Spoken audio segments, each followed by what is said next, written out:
Hey gang, the comfort of my very own home here, Lex Luger, sitting in my recliner chair. On behalf of Promolast, I'm doing my very first blog of my life.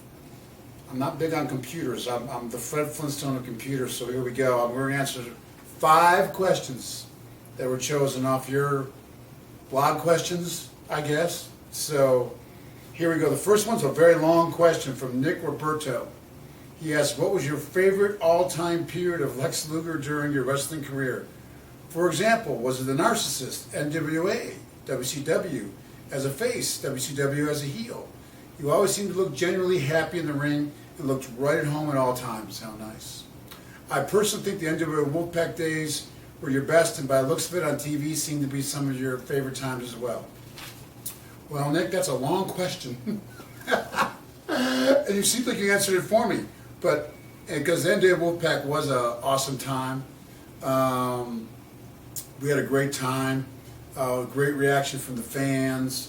It was a really cool kind of feeling.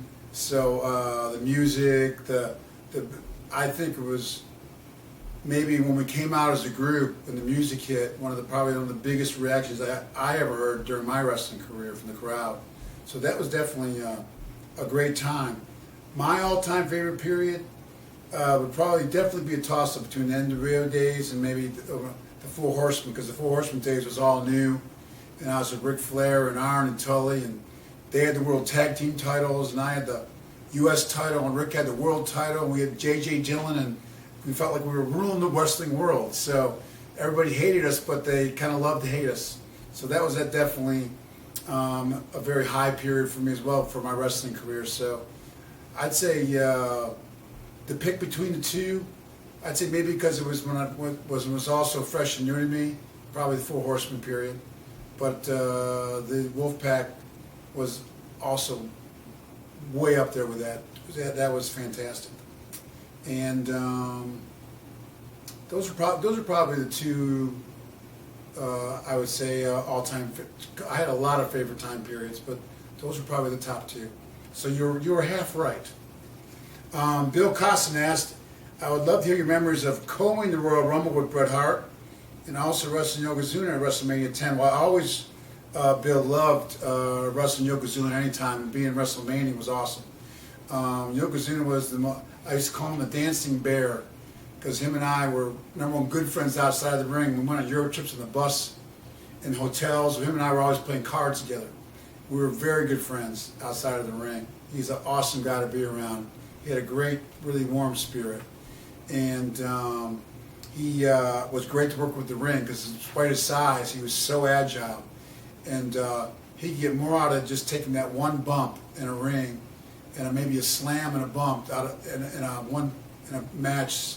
He got more out than any guy I'd ever seen in the ring. So it was always like a night off working with him, to have a match with him. And we used to travel throughout Europe to have matches. So I have a lot of fond memories working with Yokozuna. And WrestleMania 10 was not the exception. It was at a huge event, and I was with Yoko, so I knew we were going to have a great time in there. So I have very fond memories from that. And the Royal Rumble, you referred to it, Bret and I, was an amazing moment for both of us because we practiced in the ring of both landing. There was one where we landed simultaneously on the floor, even on slow-mos. And back then, we didn't have we had maybe walked through it a couple times where I picked Bret up and went backwards to the top rope. But, you know, Bret's so amazing that we did it all the way through. We didn't do it all the way through till the actual Royal Rumble. Here we did that whole Royal Rumble, all the guys going in and out of the ring. There's Bret and I. I went back on the top rope, and Bret hung on like a spider monkey. So we all the way through. We hit the apron and we landed on the floor. And they ran that thing back with not as high-tech stuff back then. And you could have ran that back from every angle. We both hit the floor at the same time. It was amazing how that happened. And I remember Vince McMahon and everybody in the back, they were so thrilled because they thought they were going to have to like cover it up how we landed. We actually hit that mat at the same time thanks to Bret. Because all I did was go backwards. Bret did all the rest, but it was, even Bret said, man, I can't believe that worked out the way it did. But Bret and I always had great matches together. We loved working together, so I wasn't surprised that worked out so well.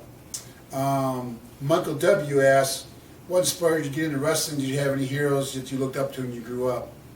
As far as inspired to get into wrestling, at the time I heard about Hulk Hogan, Andre the Giant, selling out the Silverdome. A couple years before I got in, I was still playing football, professional football at the time, and a lot of people say because of my physique, and I love to work out so much in the weight room for football, above and beyond what I had to.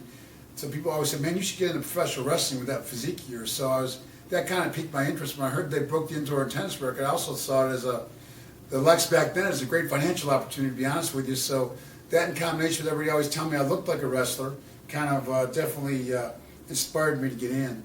And as far as heroes, when I grew up, I was always a comic book fan and superhero fan. Superman to me was always the greatest superhero.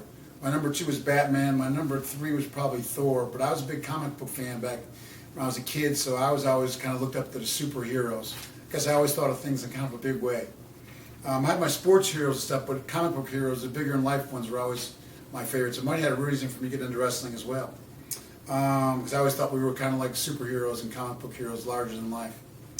I don't mean to rush, but I don't know how much time we have. We got a total of 10 minutes, and I asked the guy behind the camera, Drew from Promolast. How much time we got left, Drew? We got another 4 minutes to go, Lex. Oh, we got 4 minutes to go, says Drew from Promolast, who's also a very good friend of mine, which is why we're doing all these things. Which brings me to, what are your thoughts for the upcoming NWA Legends Fanfest?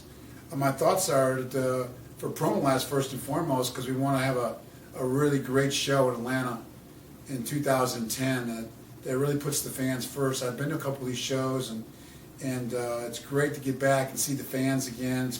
Because I was out of anything to do with wrestling for a number of years, and it's great to see their excitement. They come from all over. I was blown away the first time I went to I've been to the NWA Fanfest once before, and I saw, there's hundreds and hundreds of people gathered from all over the place, and I was just blown away by it. I thought it was a great time for me, and I thought the fans had a great time, and it was just like a win-win-win for everybody.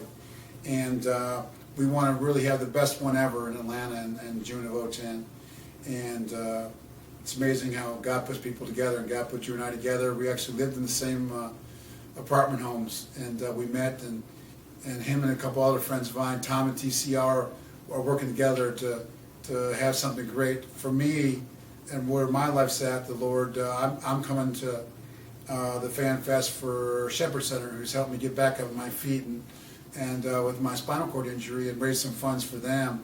At the same time, help Promolast with them. So I hope we can raise lots of money for Shepherd Center with the raffle and with the signings I do. My proceeds are all going to Shepherd Center, and it's great. But also I look forward to being there to see the fans and meet and greet them and get them excited about Promolast and what's happening with Promolast in Atlanta in June of 2010.